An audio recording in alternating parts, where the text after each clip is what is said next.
You have defeated the evil that was here. Naturally, for I am the day man. You once were a boy, and now you are a man, and I am in love with you. That's right. And now I am in love with you. Day man. Ah, fighter of the night, man. Ah, champion of the sun. Ah, you're a master of karate and friendship for everyone. Day man. Day man. Fighter of the night man. Champion of the sun. Sun. Oh, you're a master of karate and friendship for everyone. Day man. Fighter of the night man. Champion of the sun. You're a master of karate and friendship for everyone. Day man. Stage free. Don't say stage freeze, just do it. Welcome to the Autistic Culture Podcast, where we celebrate autistic contributions to society and culture. Join us every Tuesday as we dive into everything from famous autistics in history to the pop culture, unique passions, and the special interests that define our community. Whether you're autistic or love someone who is, welcome to Autistica. We're your hosts, Dr. Angela Kingdon, the linguistic autistic, And Matt Lowry, licensed psychological practitioner. Join us as we explore the values, traditions, and identity of Autistica. Episode 123, Big Bang Theory versus It's Always Sunny in Philadelphia. One of them is autistic. Hey, Angela. Well, hey, Matt, are you trying to set a record with this length of this show title? Yeah, this is, we're going to get all of the algorithms for this. Okay. I wanted to, I was thinking about Charlie Kelly versus Sheldon Cooper, but again, if we have the name of the show, we can do this. But okay, yeah, got it. All right, what are we talking about? Break it down. Let's get started. So these are two shows that I've been wanting to cover for some time for different reasons. Big Bang Theory has been on for many, many years. It is what your mom knows about autism because of Sheldon Cooper. It is written by neurotypicals. It stars neurotypical actors with one notable exception that we'll talk about. And it is not particularly kind to autistic people. No, and it makes me tired, and now I need to nap, and we haven't even started recording. Exactly. And no one wants to listen to me gripe about it for an hour. So that was not an option. The other is It's Always Sunny in Philadelphia because I find that show delightful. It is fantastic. It is incredibly well written. Season 17 begins airing in June. Oh. And I was going to do this episode last year because Rob McElhenney, one of the stars, executive producers, writers, he does literally everything on that show. He last year was tested for the autism. And he says, he came out and he said, hey, I've got, quote, a host of neurodevelopmental disorders, and I am going to talk about it on my podcast that airs next week. And then they immediately canceled their podcast. So I've been waiting for an entire year. I think it's not coming, my friend. Yeah. He got busy. He bought a soccer team in Wales. He's been very busy with, Mint Mobile sponsorships, etc. Exactly. And yes, but I did see that tweet, and then I saw the whole social media atmosphere talking about that, diagnosis, shall we say. And it does fit that whole, and there's a community crossover. It's the girl. Oh, no. Abbott Elementary. Oh, it's an Abbott Elementary. Okay. I knew there was a crossover with another that was show. just a few months ago. Yeah. Yeah, for anyone who is a fan of Abbott Elementary and wondered why this bunch of white people suddenly showed up to be janitors and stuff, it's because yeah. Okay, we'll get there. It's because they're both set in Philly. The cast of Always Sunny wanted to celebrate and promote Abbott Elementary, so they said, "Hey, you want to do a crossover episode?" And they showed up and did their thing. And for regular viewers of Abbott Elementary, you might say, "What's up with this?" But for viewers of It's Always Sunny, you're like, yeah, that fits. But we're going to talk about both shows. We're going to talk about the cast, the creatives.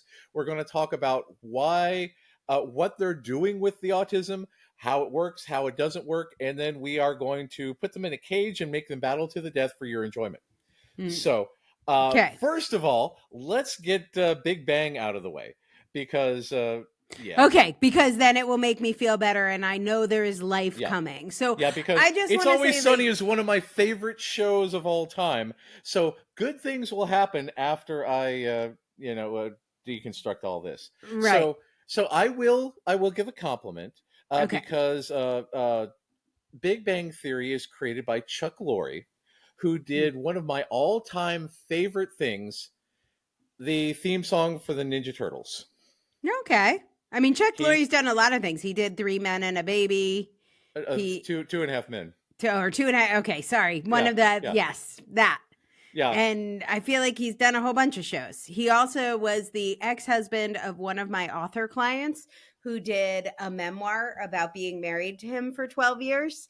And it is quite the tell-all. She was a Playboy bunny, and this is a true story. And This explains much of 2.5 Men. Go on. yeah, exactly. So she was a Playboy bunny. Karen Witter was her maiden name, so you can find her experience there. And then she went on to One Life to Live. So she was like, it was like Tina and Corey, Tina and someone, like one of the big wedding couples on one of the big soap operas.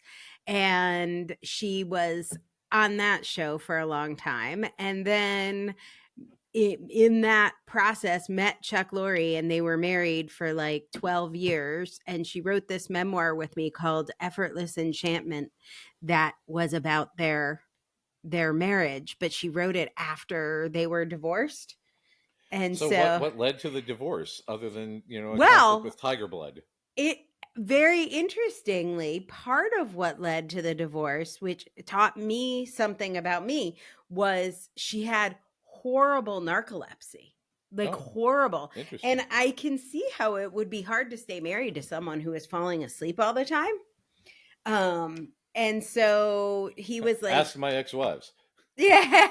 Well, I have terrible narcolepsy. It's not Yeah. as bad as Karen's, but I definitely learned a lot about the psychological causes of narcolepsy from her book and from working with her. Anyway, that is my little Chuck Lorre story. So I like read all about his shows, and then he like didn't, I think Karen got cast. She was also in the X-Files, which was exciting. Oh, interesting.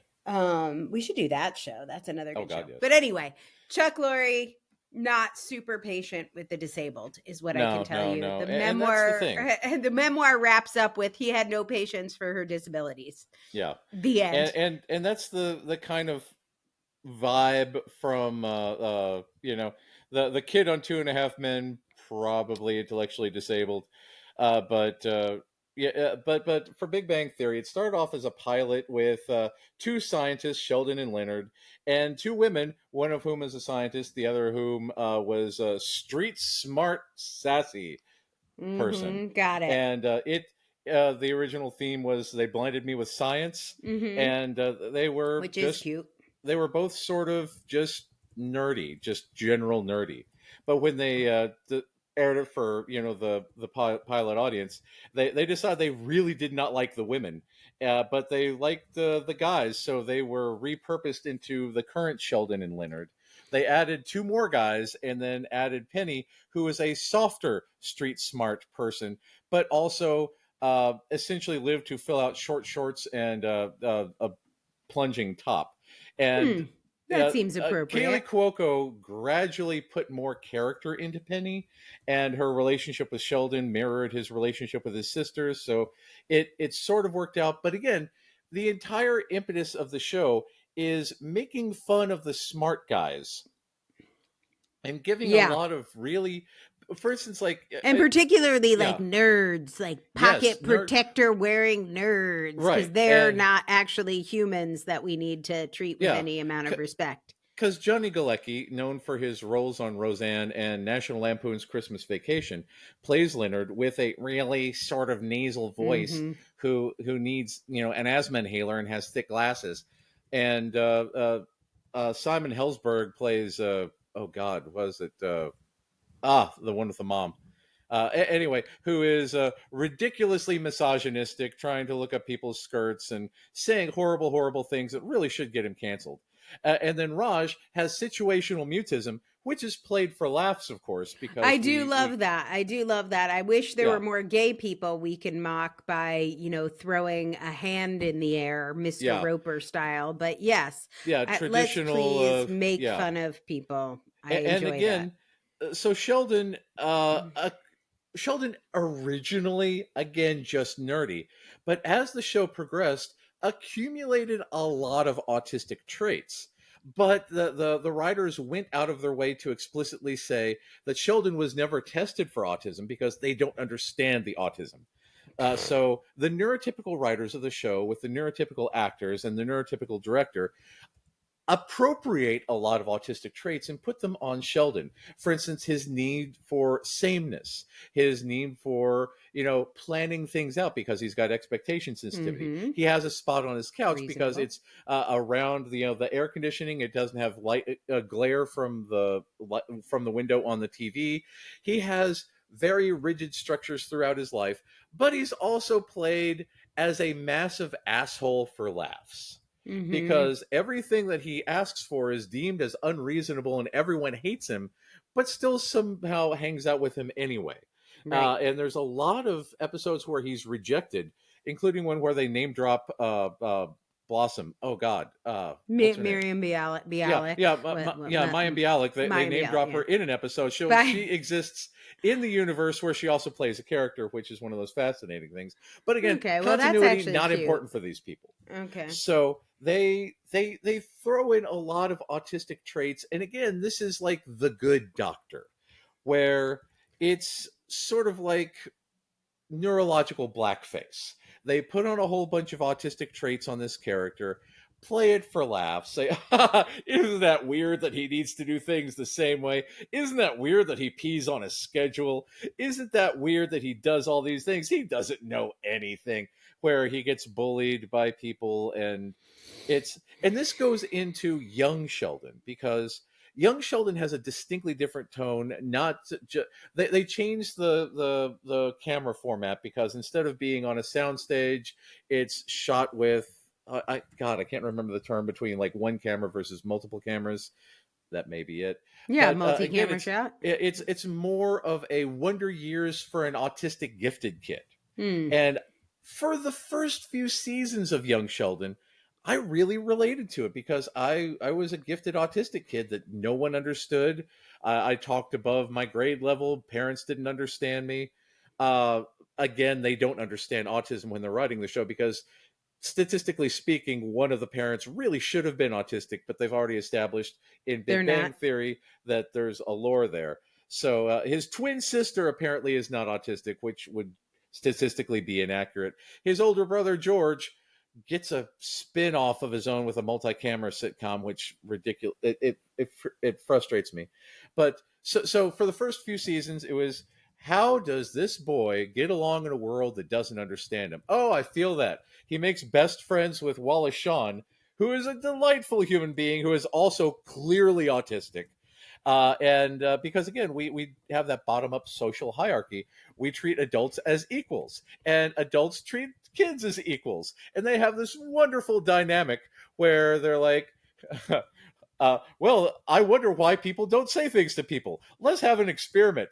And then after that, he's fired from the grocery store and like, well, that didn't turn out as expected.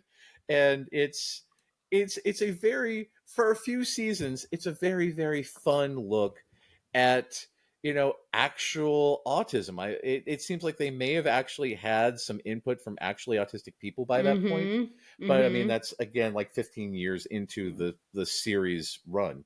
But then at some point, and I started timing it because this was after COVID. And when COVID happened, Wallace Shawn couldn't be on set because, again, immunocompromised and fragile. So they essentially wrote him out of the show. And they started focusing on Sheldon's neurotypical family. And it got to the point where I timed it. Sheldon was in his own show entitled Young Sheldon for 68 seconds Right. total for the entire episode. Everything Mhm. else focuses on the neurotypicals. And that's, Wow. Are you serious? yeah. And that's when I They stopped just watching don't the show. like it. They They just just can't. don't like, because again, they didn't want to have a show catering to a specifically autistic audience. And we talked in the Ghostbusters episode about McKenna Grace and how, man, she's autistic. And she has a Mhm. recurring role She's on in Young Sheldon. Ghostbusters 3, I Afterlife. think, right? Yeah, Ghostbusters. Well, technically 3/4, depending on if you count the reboot as 3. But in Ghostbusters Afterlife and Frozen Empire. Yeah. And she is way autistic. She also played young Captain Marvel. And she shows up as Sheldon's frenemy, sort of in competition. Her parents don't really understand her. They're having marital troubles because they don't know how to relate to her. She's really smart, really, really autistic on the show. And Ian Armitage may be autistic himself. He's a very, very good actor. I praise him. He's much better than the kid on The Good Doctor, you know. But Ian Armitage and McKenna Grace really, really do have good chemistry, and I love that. But again, they started writing him out of the show, out of his own show, mind you, because the neurotypical audience resonated more with the drama between his parents and the drama with his Wow. older brother, who later got a spin-off with a multi-camera angle in Big Bang Theory style, where Georgie got a girl pregnant, and now he has to deal with the consequences But this instead does of dealing with it. make sense in terms of, like, I don't know. I'm thinking of Nick Walker's concept of the neuromajority and the neurominority. Yes. And so obviously we usually use the terms autistic and allistic, but I think it's really instructive to realize we are a minority. Yeah. We are like the goofy sidekick. And so even Yeah. if you make us the lead, it's like, we're such the minority that there's most people don't find that fun or interesting or relatable. Yeah. And so you have to pull the attention away. So yes, I think a lot of people feel like we should be grateful that we have representation of the character of Sheldon. I get that feeling like, oh, you're autistic? I love the Big Bang Theory.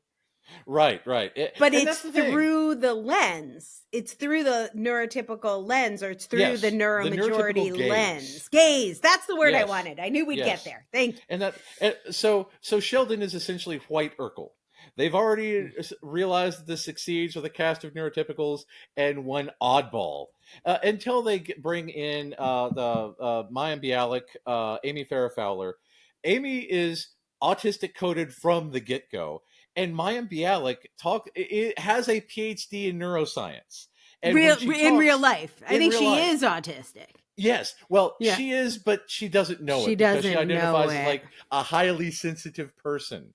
No, she's not an HSP, is Yes, she? yeah. She They're the identifies as an worst. HSP. No, it's so much worse because there have to be so many people who have told her she's autistic and she's Yeah. still choosing to be like, oh, there's a Yeah. difference between HSP. HSP just means white lady that doesn't like the word autistic. Right. And that's the thing, because when she's on there and when she has her relationship with Sheldon, it's really good. For instance, like, you know, she wants to make him comfortable, so she fixes him cut up hot dogs with spaghetti and plays the Super Mario theme for him. And it's like, oh, she really is trying to get him. But at the same time, in some episodes, she criticizes Comic-Con and doesn't want to, but they get into comics, and there's some genuine effort there. And the quote, which is unfortunate because the portmanteau of Eldon and Shamey. The portmanteau of Sheldon and Amy is Shamey, which again is unfortunate. But when they're together on screen, it's very, very good. And I would watch an entire show with just the two of them doing an autistic thing, raising autistic kids, you know, flat out being autistic, because in theory, Sheldon might have gotten diagnosed later in life because of reasons. But once again, Big Bang Theory's cast sort of exploded, and Howard and Bernadette became a thing, and then Raj got people. So they gradually cut down, White Urkel to maybe 2 minutes an episode because they have to Wow. focus on all of the neurotypical dynamics. Mhm. So I would get to the point where I would download the show and then fast forward through everything else until I got to Sheldon and Amy, and then I would say, yes, that was a good 2-minute episode, and then I Right. would go on about my life because I really couldn't care less about the others. And that's the thing about it, because it's one of those, at least there's representation. Right. No. And this is the thing, because, when I've tried to talk to my mom about autism, she's like, oh, I love Sheldon. Yeah, It's that's the what big happens. That's exactly. And I like, feel no. like what was that show? Will and Grace?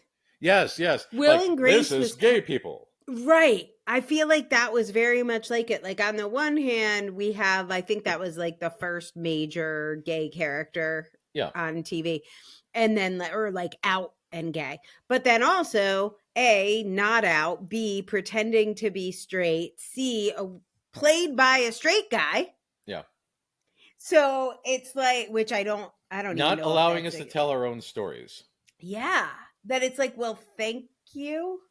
Yeah. I guess. And that's the thing, because while it is out there, and much like The Good Doctor, which I don't ever plan on doing a show on because it would just be me screaming for an hour, it's representation, but at what cost? Mm-hmm. We don't have a seat at the table. There's a picture on the table of a caricature of an autistic person. Great. And then everybody else talking about how weird they are. Mm-hmm. And okay, and Matt, this is why we're doing the episode, and this is where we will take a break. Make it stop. Make it stop. Yeah, this is where we will take a break and talk about autistic related goods and services, and then come back to a drastically different thing. I'm gonna find a Sunny. trampoline, and I'm gonna jump up and down on it while we're listening to this commercial break, because I feel like I have some proprioceptive needs I need to meet.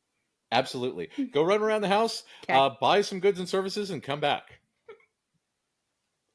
Are you saying that you have a collection of skin luggage? Of course I'm not, Dee. Don't be ridiculous. Think of the smell. You haven't thought of the smell, you bitch!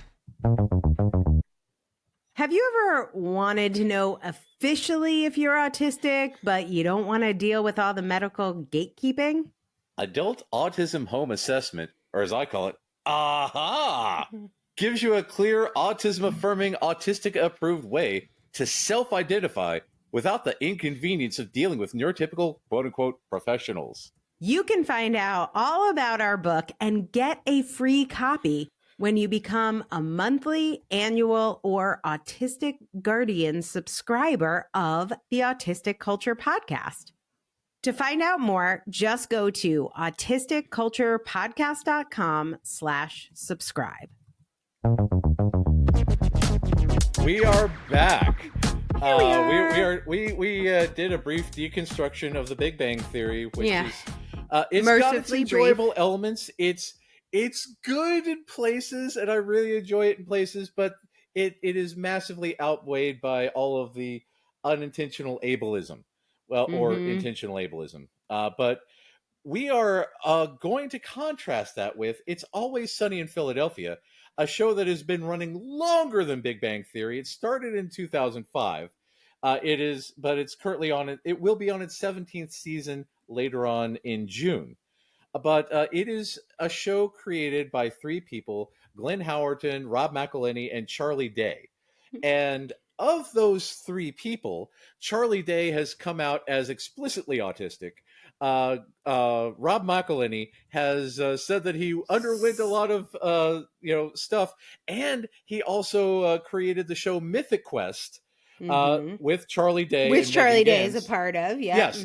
And we need to do an update on Mythic Quest after you watch the new season, I still haven't watched it because my god, it's fantastic. Very excited about Charlie that. Day's speech in Mythic Quest about he talks about his kid, but again, he never says the word autistic, but oh my god, it made me cry, because it's one of those things of, oh my god, I can so relate to that, raising a kid in a world that doesn't understand them. And you need to watch the show for various reasons. Big things happen. The show's the new season of Mythic Quest starts off kind of weird and off, and then you understand why. And then it makes perfect sense. I was initially turned off, like, did they change writers? Did they do what is up with this? But no, there's a reason. I can't wait. So yeah, it's fantastic. So anyway, Charlie Day and Rob McElhenney teamed up with Megan Gans, who also did Community, who is probably autistic herself. That was the Community connection. I knew there was a Community connection because it was after our Community is Autistic episode and it stars Danny Pudi. Right. So that's why Abed, I started. Yes. So Abed is on there. He is clinically autistic, diagnosed autistic, apparently. And Charlotte Nickdow, who is autistic, who is explicitly autistic on the show and very, very autistic in real life. So they attract autistic people to this. And Mythic Quest is explicitly autistic, but throughout the entire run of It's Always Sunny, there have been autistic undertones throughout the show because it's written by autistic people. Right. And this is the big thing. And it is a classic sitcom. But one of the tropes of a classic sitcom is there are like mix-ups and miscommunications. Yes. And the mix-up and miscommunications in It's Always Sunny are like real life if you're autistic. Yeah. They're the exact mix-ups we have. and this is the thing about it, because the people who write It's Always Sunny are brilliant. And they write the characters as completely misunderstanding the situation around them and kind of dumb, versus the writers of Big Bang Theory are kind of dumb trying to write smart people. Yeah, it's hard to watch. Yep. Yes, it is. Because side note, it infuriated me on Big Bang Theory when they referred to, quote unquote, Mattel's Millennium Falcon. Mattel did not make Star Wars figures or the classic Millennium Falcon. They didn't get a license to do Star Wars until they got a diecast license. It angers me. Whoever wrote that should have been reprimanded. But anyway, so It's Always Sunny throughout the entire run. There's been interesting things about like sensory sensitivities, because like Glenn Howerton's character Dennis, they've sort of peppered in that he might be a sociopath throughout, but there's also enough confusion there to where he might not be.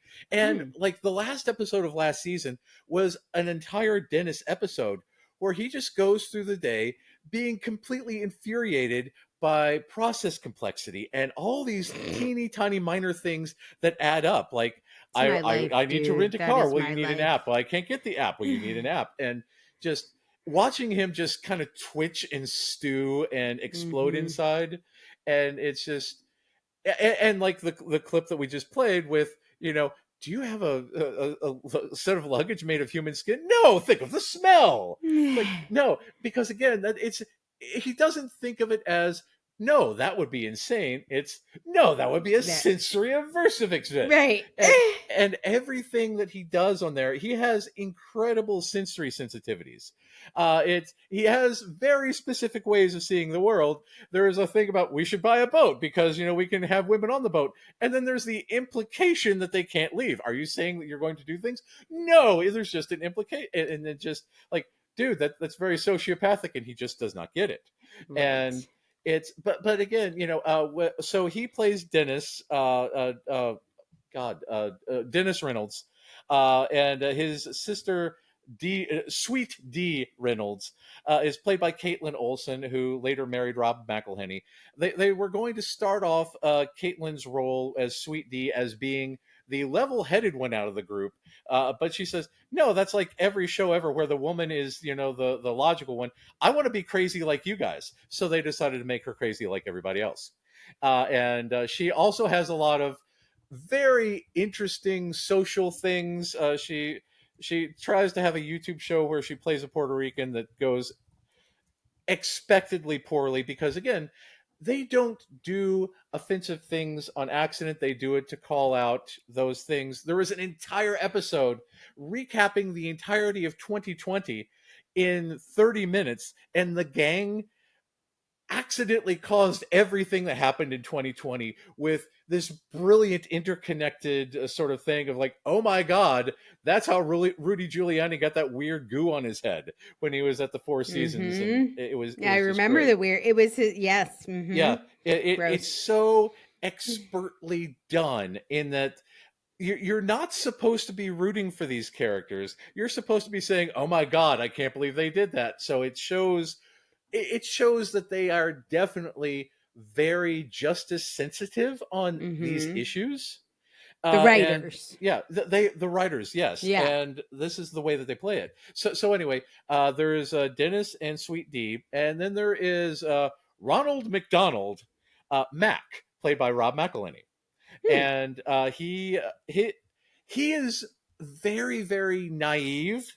He grew up in a really terrible situation where his father is a terrifying ex-con who probably murders a lot of people. His mother is a checked out chain smoker, and he really, really cares about both of them. He really wants them both to like him. He bends over backwards for a lot of stuff. The episode, It's an Always Sunny Christmas. I watch it every year. It's hilarious. It's sad. It's on your Christmas hits. It is because he and Charlie used to go throw rocks at trains on Christmas because they both had such terrible lives as children. And he didn't understand that a lot of the stuff he was raised to do was very, very bad. So throughout all this, he grows, he changes as a person. Rob McElhenney is very, very invested in the growth and change of Mac the character, to the point where, they sort of made gay jokes throughout many of the seasons. And then he decided, no, we really need to commit to this because, Mac is gay. And he came out as gay in a really beautifully choreographed episode where Rob McElhenney learned how to do ballet.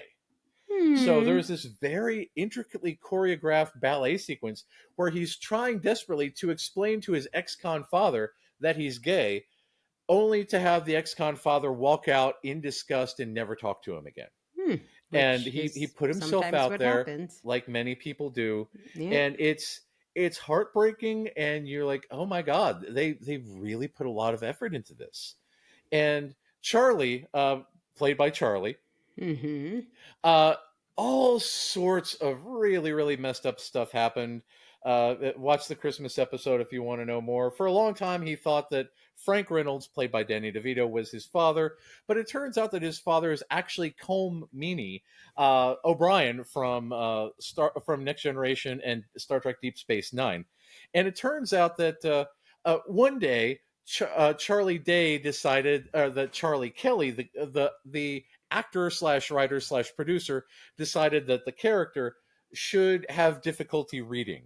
That turned into not just dyslexia, but this very, very weird hieroglyphic sort of writing that he just does not understand this, but he speaks and writes perfect Gaelic.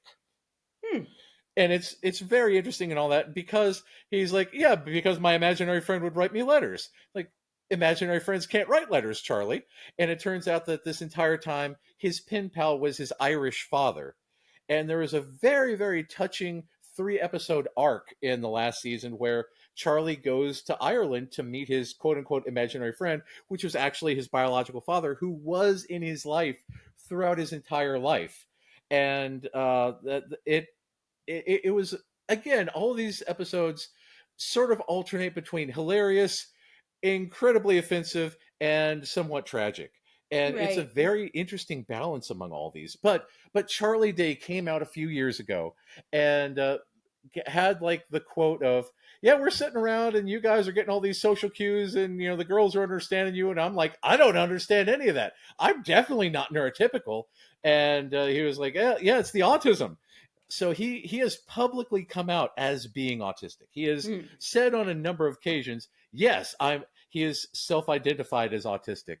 But again, this goes into a lot of Charlie's quirks about how he misunderstands things. He's got stuff like bird law.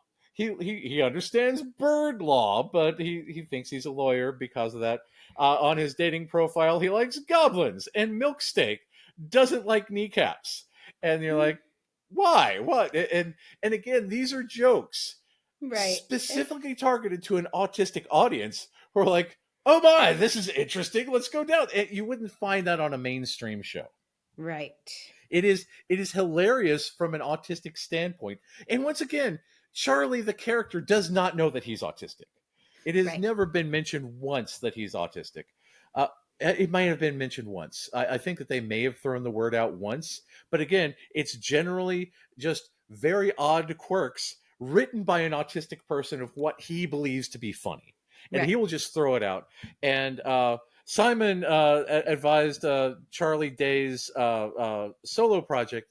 And if he would write that in the chat, I forgot what the name is because I totally forgot that. But it's sort of like a modern version of Being There, where Charlie Day portrays this actor who doesn't speak throughout the entire movie. And he just kind of gets thrown from situation to situation to situation, much like autistic people might, because we don't really know who we are, where we're going, what we're doing until we find the draw into that. Oh, Fool's Paradise. Thank you, Simon. And it is a fantastic movie filled. It's got cameos from a lot of It's Always Sunny people. It's got a lot of really famous people. And honestly, the cast of Fool's Paradise seems like it was written for the Always Sunny cast. But it also seems like they might have been changed at the last minute in order to get a bigger box office draw with other neurotypical actors.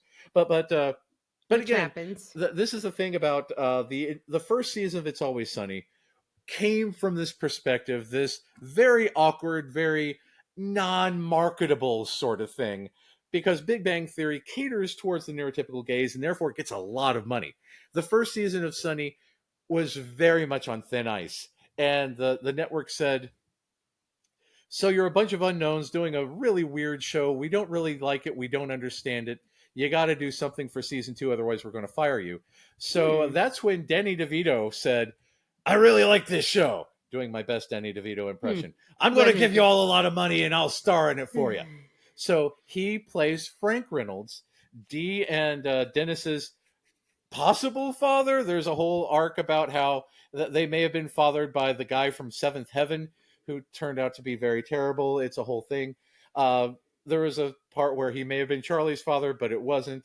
But he plays Frank Reynolds, a very wealthy man who joins in the gang schemes and finances their weird schemes, and is a big presence, much like Danny DeVito in real life.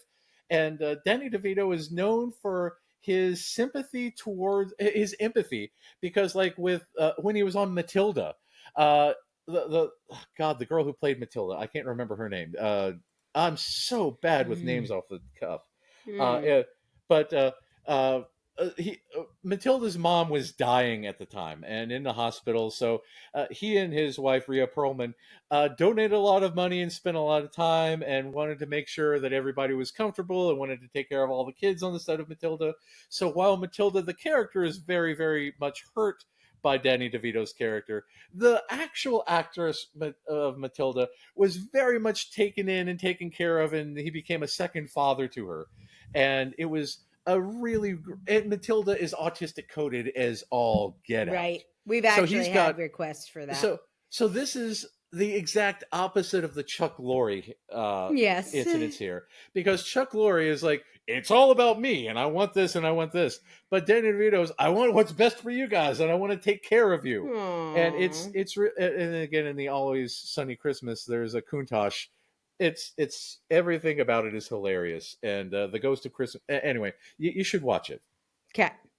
So this is where we have a very, very different approach to the filming, the different approach to even the impetus of the show, because when the crew of It's Always Sunny got together, they were just friends. It was 3 guys and one person who would later be replaced with Caitlin Olsen, because she was dating Rob McElhenney at the time, and then they broke up, and he was like, I really don't want her to be on the show because we broke up. And then Caitlin Olsen was casted, and then he ended up dating her, married her, had a kid, and gets very offended when people on the street refer to their children as Garbage Baby, because of the episode Garbage Baby, because they find a baby in the dumpster and decide to adopt it. as the titular garbage baby, and of course they do everything wrong because they don't understand how to do these things. But the impetus behind It's Always Sunny was not, hey, let's make a marketable show and sell it and have lots of airtime and get in the top 20 or whatever. They're like, hey, you know what would be funny if we did our own thing with a low-res video recorder, which is why all the first seasons, it was before HD, but again, you can only get it in low res because it was filmed in low res, because it was very guerrilla style. And they're like, let's just do the things that make us funny. We're going to tell jokes that appeal to us. We're just going to do whatever makes us laugh. And in doing so, they found an audience that calls to them. And this is why Simon was kind enough to put the Dayman song in the intro, because one episode where there's this recurring character, the waitress, and they don't know her name, but she shows up like every other episode. She is an integral part of their lives. They all have some sort of connection to her, but nobody knows her name. And she has said in the past that she really hopes that they can work that her name is Charlie, because Charlie Kelly, the character, is obsessed with her but doesn't know her name. And it's very awkward. He writes the musical Dayman to try to woo her, and they are married with kids in real life. In real life, that's in Charlie Day's wife. And she plays a big part in Fool's Paradise too. They've got great chemistry on screen. They're very cool off screen, and again, they've got kids who are probably autistic. She's a great character. She shows up a lot. The song Dayman was originally inspired because Glenn Howerton, who plays Dennis, was riffing on the Flash Gordon theme song. And honest to God, we could do a whole episode about Flash Gordon and how it created Star Wars. But that's a whole other thing. But anyway, he was just kind of riffing on it, and Dayman, fighter of the night, man, oh ho, like Flash, oh ho. Seriously, if you don't know the Flash Gordon theme song, stop now, look it up, hear it, come back. We'll wait for you. We pause. We'll pause. There you go. Welcome back. So again, there is an entire episode dedicated to a musical where Charlie becomes very, very frustrated that other people don't understand his vision. He gets Artemis Pebdani. I've got a major crush on Artemis Pebdani. She is not what someone. She's as the kids say, thick, and I like every episode that she's in. She has a fling with Frank. She shows up from time to time just as a major player. I like that. I like the name Artemis. She's cool.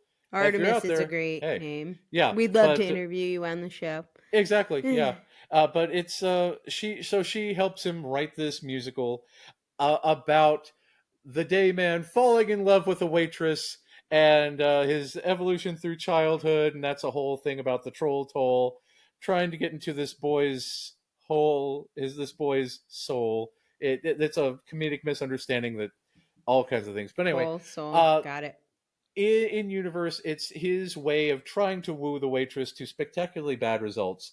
But in real life, this ended up with like a 6-city tour where the cast went out and did live performances at small venues. They didn't go to big venues. They went to small little hole-in-the-wall places. Wait, when was this? Oh, God. Maybe about 15 years ago. After COVID? Oh, no. Way before COVID. Way before COVID. Yeah, way before. I can't remember exactly. I'll look it up during the break. Okay. But but they went at first. They, much like me with the podcast, they were like, "Yeah, we're making this show for like 3 people. It's hilarious to us, but nobody watches it." But then when they went out and they did the first show, it was so packed and they got so much love from the audience, and everybody showed up and they were like, "Oh my God, I don't know what to do with this." And then Danny DeVito was like, "Yeah, you guys should go out and do more shows because people like you, and you should really see the people like you." And they were like, "Okay, so we'll do a few more shows." And every time it sold out, and every time people watched the Dayman play, and they were just delighted by this. And it gave them a whole different perspective that they are actually appreciated. And it changed a little bit because then they had like a little bit higher production value. They started to say, perhaps people like us. Maybe we can do more stuff. And it was a big game changer in the history of the show. So let's go to a break real quick. I'll look up that date, and when we come back, we will talk about the contrast of the shows. All right. And the mayo? That shampoo. You telling me I've been putting shampoo on my sandwiches? If you're using the mayonnaise, yeah. Hey clinicians, are you looking for an affirming way to assess autism and ADHD that bridges the gap between self-identification and formal testing? NeuroPebble's diagnostic assessment training for master's level clinicians is here to help you confidently navigate assessments. This course prioritizes lived experience and understanding the nuances in the diversity of traits. You can even get 7 CEUs if you need them. Start today at bit.ly/neuropebble and take the first step towards transforming your practice. At NeuroPebble, every idea is a pebble that paves the path to a more neurodivergent affirming world. Go to bit.ly/neuropebble to learn more. We are back. We've talked about Big Bang Theory. We've talked about It's Always Sunny. The Dayman episode aired in season 4 in 2008, and in 2008. Jesus. And in 2009 is when they took it on tour for New York City, Boston, Seattle, San Francisco, Los Angeles, and of course Philadelphia. And the name of the waitress is Mary Elizabeth Ellis. And did you look up Matilda while we were on break too? Oh yeah, I feel like we have to give a proper shout out. There have been many Matildas. I did not know which one. Yeah, Mara Wilson. Mara Wilson. Oh, this is like she was like the 1985 Matilda, right? That's from way back when. 1996. Oh, okay. Well, I don't know. Yeah, I've lost still in the older days. Yes, but okay. Mara Wilson has gone on record as being everyone's favorite half Jewish magical child, second only to Daniel Radcliffe. So. Yeah. Well, he is my favorite. All 3 of those kids standing up to J.K. Rowling like they have. Yes. Bless their hearts. Yes, we and that's another thing, because while I think that there are a lot of autistic elements in Harry Potter, and I think that potentially J.K. Rowling might be autistic, I don't want to cover that because I don't want to give her any press because she's a bigot. Right, exactly. We don't cover those things. However, I will say, quick shout out before we get into our compare and contrast. If you are a fan of the show and you also happen to be a trans and autism advocate, so if you advocate for trans autistic people, we are looking for a guest to be on our show to talk about specific issues about gender non-conforming autistic people. There's a huge crossover. We want to feature you. Intersectionality, we say. Indeed. So non-binary, trans autistic people that actually have a body of work in this area. So if you've published papers or books or spoken at conferences, if you have lived experience, track me down. You can find me. Just go to autisticculturepodcast.com and somewhere there'll be a contact button. Track me down, and we're looking for the right guest. Is that the website where we also have videos of our episodes as they air, and we also have the ability to join our Substack and get copies of our new book, Adult Autism Home Assessment, that we refer to as AHA?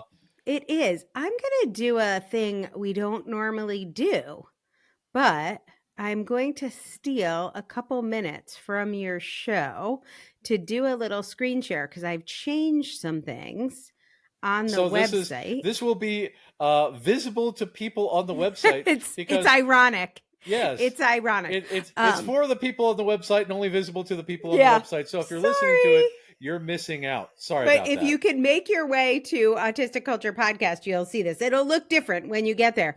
But I put up 2 different, sometimes people tell us they can't find the videos. So So if you want to see how to get the videos, come to the site that has the videos. We'll have a video about how to see the videos. Okay, don't be mean to me. There is a new button on the website that says podcast that has all the videos. And then there's a button that says show notes. These two screens are actually the same. One is displayed so you can see the video little nubbins, and one is displayed so you can see the text. They actually have all the same stuff, but people tell me they don't know what a show note is or how to find it, or people will tell me they don't know how to find the podcast. So It's a post-it note that I put on my computer every time we record a show. Yes. Well, that's probably your experience. But Yes. anyway, so I have tried to make it a little easier. I also have a section that says get our book, because people keep telling me I don't understand how to get the book. So I wrote a whole page about it. The If book you're already is currently available, and we're trying not to support Jeff Bezos. And again, the proceeds of the book, if you buy it from our Substack, go to pay for actually autistic professionals who do this show and make the show so nice. So if Correct. you want to support autistic people, go there, because we really want to give Sammy and Simon some payment for all of their hard work their here. services, And the indeed. book pays for such things. So please go there and support actually autistic people. Right. And the book is not half bad itself. It's juicy and delicious. If you already have been assessed and you don't need the home assessment part, you'll like the second half of the book that tells you what to do after you've been assessed, or self-assessed. It's got the Legend of Autistica in see- print for the first time. It's got our dictionary. True. It's got our spectrum. All kinds of neat stuff. Yeah. So you will also see on this link, it says current paying supporters of Autistic Culture Podcast can get their copy for free here. And that is going to take you to a new place on our website at autisticculturepodcast.com, which is hosted by Substack. That takes you here to where our audiobook is. And you can see chapter 1 is out of our audiobook. If you click on that, you will see, look at this picture, Matt. Oh, there's pictures of us. Look at this one of you. It's so cute. Yes. I love me and my little Jedi. Yes, indeed. So there's a link right there. Get the ebook, order a print copy. You can give a gift subscription. So I've tried to make it a little clearer, because a lot of people have been telling me they're super confused. If you want to do neurodivergent narratives, our writing circle, we've got that set up there. If you want to check out our book club, that is now a separate link. So everything used to all be in one place, and I've separated everything out into its own category. So maybe it'll be easier for people to find things on our Substack, including this very video. So if you are listening and you are like, I would love to see these videos, I would love to read the transcripts, I would love to know more about how to get the book, you got to figure out Substack enough. You just got to go. There's going to be a splash page. It's going to ask you for your email address. Under your email address, it's going to, I made a new thing. Matt. You might like this too. Oh, yeah. I'm going to show it to you. So this is just how Substack does it. Substack is just a website. The reason why I like them is they don't use algorithms. So they don't force you to see things, because they don't make money off ads. The idea is there's no ads, there's no algorithm. You just go to the thing you want to consume. And if you really like it and have some extra money, you can help pay for it. And then Substack takes 10% of that. So because that's how they do it, it's a little bit of a slightly different than just going to, let's say, I don't know, what's it called? Like TikTok or something. So I made a cute new splash page for us. You'll see a place when you go to Autistic Culture Podcast to put your email in.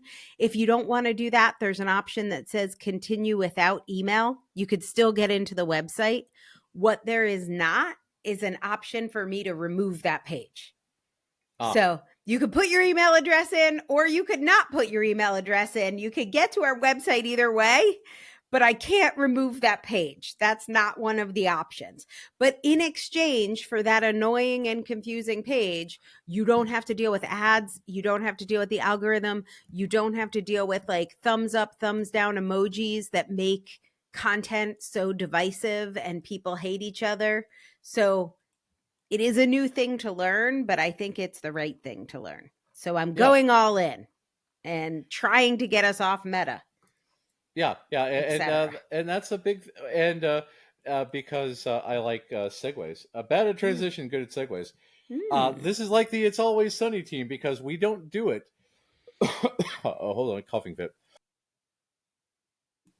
We don't do it because we want to make a ton of money. Granted, if someone wants to hand us a ton of money, I won't turn it away. But we do it because this is the love of the art. We do it because we have something that we want to say. We do it because we have this thing out there, and we need your help because we don't have Danny DeVito backing us up. Yet. We don't want to sell out like Big Bang Theory and cater to the neurotypical gays.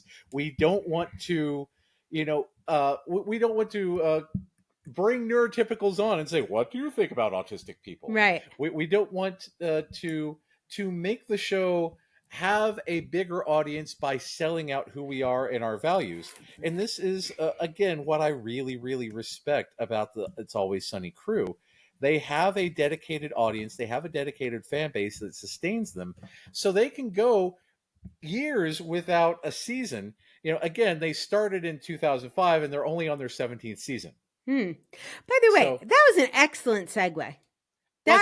You just really nailed that. That's exactly right. It's the bottom-up processing. It was very good. Yes, I like this autistic culture you speak of. Yes, this is the way to use our tagline. Yes, and that's the thing about it because we do it for a certain group of people, and we want to entertain and inform a certain group of people. Of which, if you are listening to this, it's you. And if you're entertained, yes. Right. Or if you're listening and you're like, I hate this fucking show. Let me listen a little longer. 56 minutes in and you're like, I hate this. If that's you, we're not making it. You really should have spent your 56 minutes better than this. I mean, what's up with you? This is Try definitely harder. a you problem. Okay. But that's the thing. Selling out to the neuromajority, selling out to be able to sell more ads, changing the focus of a show entitled Young Sheldon to remove the Young Sheldon. It infuriates me. It hurts me because there's something there that I like, but they sold out to be more popular. And this is economically, we sometimes have to. I mean, I don't blame you if you are someone who has done this because that is what capitalism forces us into. Yeah, and that is what we're. And there is almost no way, I think, to exist within a capitalist system without doing this to some extent. Yeah. And we're all always doing it. It's so hard to imagine who you would be without capitalism baked into your soul.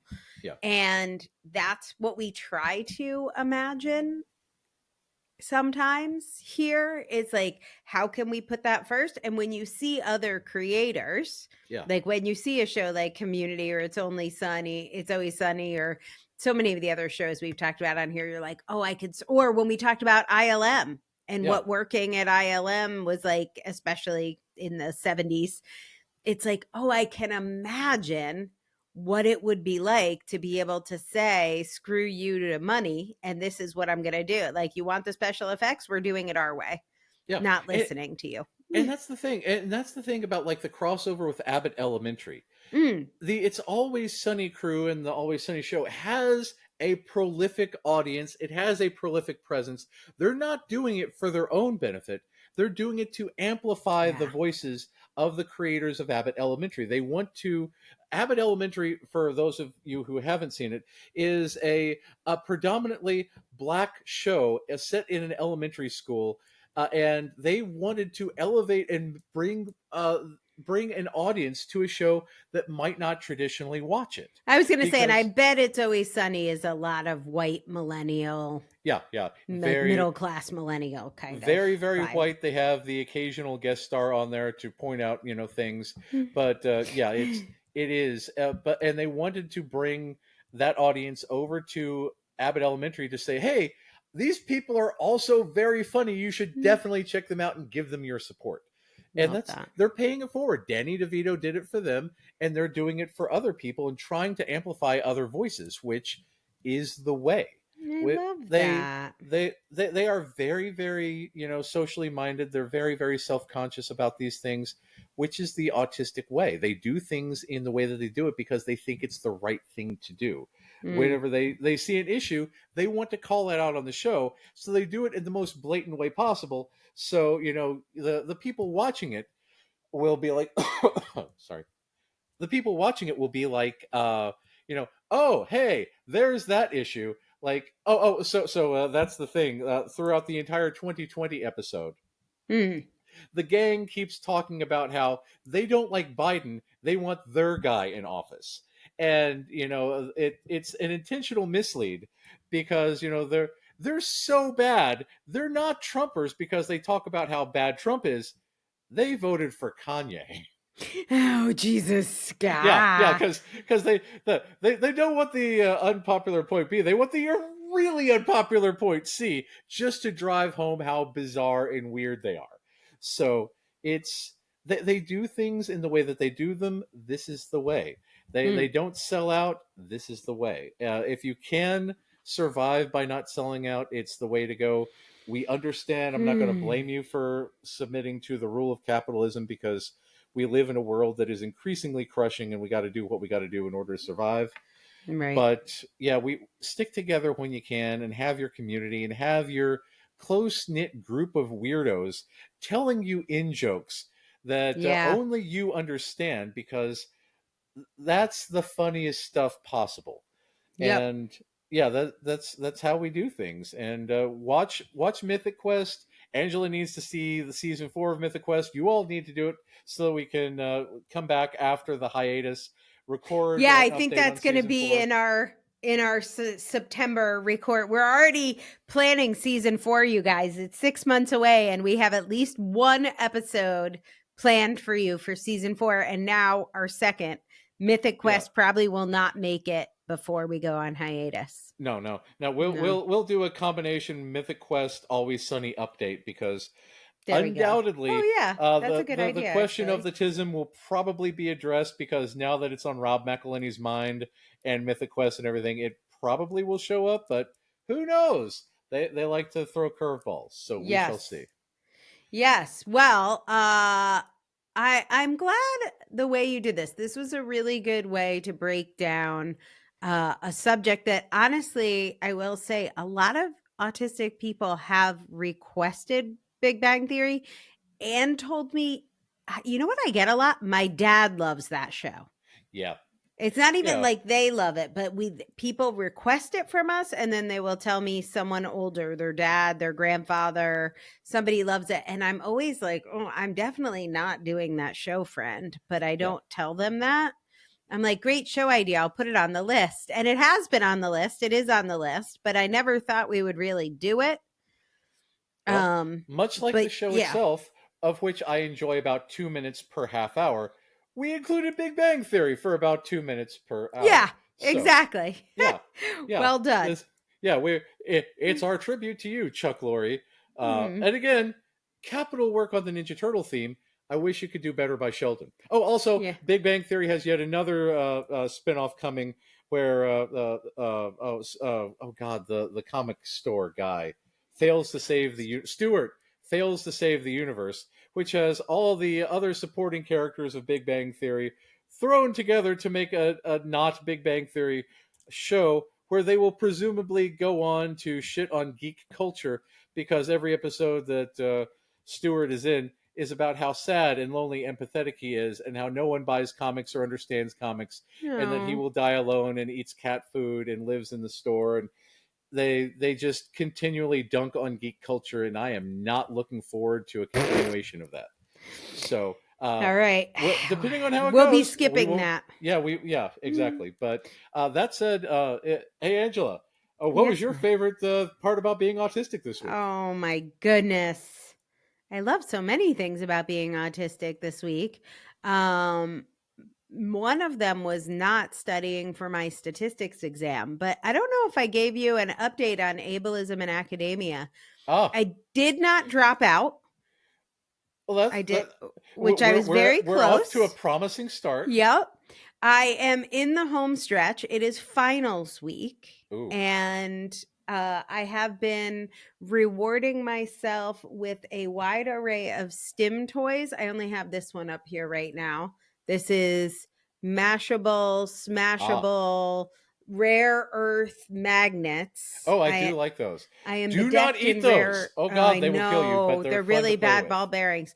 I've been stimming like crazy. This is the first time I think I have ever gone through exams where I am a non-smoker. I quit smoking this year that's a in tough one. addition to moving. So, and I haven't I missed picked it a at all. bad day to stop sniffing glue. Exactly. But I that means I now have a lot of spare budget for STEM toys because that's basically all cigarettes were, very expensive STEM toys. Very much so. So that's exciting. And I made some progress, which is part of this update. I made some progress on my dissertation. So my dissertation advisor, who is dedicating her life to studying trans issues, she calls them gender diverse people, That and is technically autism. accurate. I guess. So she wants to study, she does this professionally. She's a full-time studier of gender diverse autistic people. That's what she does, which, bless her heart. It's weird to me that she is neither trans nor non-binary nor autistic. Cause I'm like, that's what okay, interesting. She's the Chuck Lorre of academia. Yeah, but this is the thing is I think it's really hard. I know somebody called you an Audi supremacist today. So it's very hard. Because I said, let's rename Alistics those who don't have a Lego collection or those who, Fair. don't have a rock collection. Non-Lego collector, organized Lego collectors. So anyway, so I was like, from the beginning, I just assumed she was both trans and autistic. I don't know why I assumed that because that's actually not a thing. Like that's not who studies us and who wants to help us. It's more Chuck Lorre and it's less Charlie Day. So exactly. when I figured out she wasn't, I was like, oh my God, I have to quit. Like I can't be a part of this. And then somehow you and Kat Flora brought me back down to earth on our academia and ableism episode. So go listen to that one. I decided to stick with it a little longer. And I explained to my professor the way Kat said she would have. I asked her this question on the episode, why I think the RBQ, the repetitive behaviors questionnaire that Simon Baron-Cohen invented, was offensive and harmful and did not pass my ethics study. Simon Baron-Cohen, the actual Chuck Lorre of autism. But go on. Right. Oh my goodness. And I have things to say about that too. But anyway. I want to do the Baron-Cohens Are Autistic episode for season 4. I like that. I think they both are. I really think Sasha. I mean, he's got a ton of autistic traits, right? And then I have some inside track on Simon, and I think that's why he's such a fucking dick to us. He's actually one of us. Internalized ableism out the wazoo. Yeah. Anyway, so I went to my dissertation advisor. I told her in front of the other people in my group who are all so lovely. And I was like, I'm super uncomfortable with this. And she came back and she found another measure on special interest developed by an autistic guy for autistic people. This amazing academic named Zach Williams, who creates autism affirming measures and assessments. Oh. Nice. That are like, because there's so many like that are terrible, like the AQ10 and like, so he has this whole set of measures. He has one on stimming, he has one on special interests. Super nice guy, really grateful. He's been helping me with my study. And my advisor came to me and suggested we change it. She went and did the work and found an autism affirming measure. She suggested it. So like, it's a little teeny tiny victory, but I am taking it. Yeah. For you and for our people. Yeah. She was willing to listen, and I stuck around long enough because what I wanted to do was like scream and take my toys and run away. And on that episode, Kat and you made me think the better of that for our people. And also Sophie, the author of the Postgraduate Autistic Woman, that book that I mentioned. She says that too. Monique Botha has said that too. And I'm like, okay, I'm going to stick in here. I'm going to fight this a little longer. I've got the spoons to go another day, and I'm trying to take it 24 hours at a time. But my dissertation, you guys have been so helpful. We got from listeners of the show, we got 440 surveys completed. Hopefully none of you were harmed in the process. We did not use the RBQ. You're helping me to validate a measure to replace the RBQ, and I am super grateful to everybody. So I'm so glad Bob from Toledo did it 400 times. Yeah, no, it's different people. I have the evidence. Oh, wow. Yes, or Bob is very creative, but I know you're just making the show for him, but more people must be listening. We have not closed data collection. To get a Bob from Toledo who is really creeped out right now. Yeah, exactly. He's like, how does he know? Yeah. We have not closed data collection, but I do have enough now. But I'd still, if you're nosy and curious and you want to see, it's bit.ly, so bit.ly/spin study. So I am studying spins, how they can help us regulate, and how we can replace behavioralist therapies like ABA and CBT with teaching people how to lean into their spins. So I like that. That's what I'm trying to do. Yeah. They don't make it easy though, guys. So thank you for all your support and everyone who's reached out from that episode. Appreciate you all. That's awesome. So we will see you again on Friday with an advocacy episode, and hopefully it will be life-changing and affirming, or very sad. We'll find out. Okay. And then we'll see you again on Tuesday for another fun Autistic Culture episode. I don't know what that will be yet. We'll find out. It will be immersive, expansive, and life-changing. Life-changing indeed. You guys come back to Autistica, spend another hour with us. We love spending time with you guys. Have a good one. Thanks for listening to the Autistic Culture Podcast. You can hear our show through any podcast player, but the best way to engage with the show is by going to autisticculturepodcast.com. When you go there for the first time, you might be confused, but once you pop in an email address into that login screen, it will all make sense. Now, why would I give a stranger on the internet my email address? By giving us an email address, they will get free access to transcripts as well as videos for each show that are released on the same day as our podcast episodes. So our podcast is free everywhere if you go to autisticculturepodcast.com. They can trade us their email address for transcripts, videos, links to things we talk about on the show, and special invitations. All that for free? What do they get if they decide to give us some of their hard-earned money? Other than our deep appreciation, of course. We know not everyone can afford to become paid supporters, but for those who can, that's what helps us pay our amazing producer and content manager. And to say thanks for helping us defray the cost of doing the show, we do have some exclusive perks like live Q&A calls with us. They get access to our secret book club podcast, my virtual writing circle, where you can process some of your autistic trauma in writing, and a digital copy of our brand new book, Adult Autism Home Assessment, our definitive guide to accurate and affirming self-identification, as well as audiobook recordings. If you enjoyed today's episode, don't forget to check out our advocacy episodes every Friday, where we explore important issues and share strategies for living your best, most authentically autistic life. This is the way.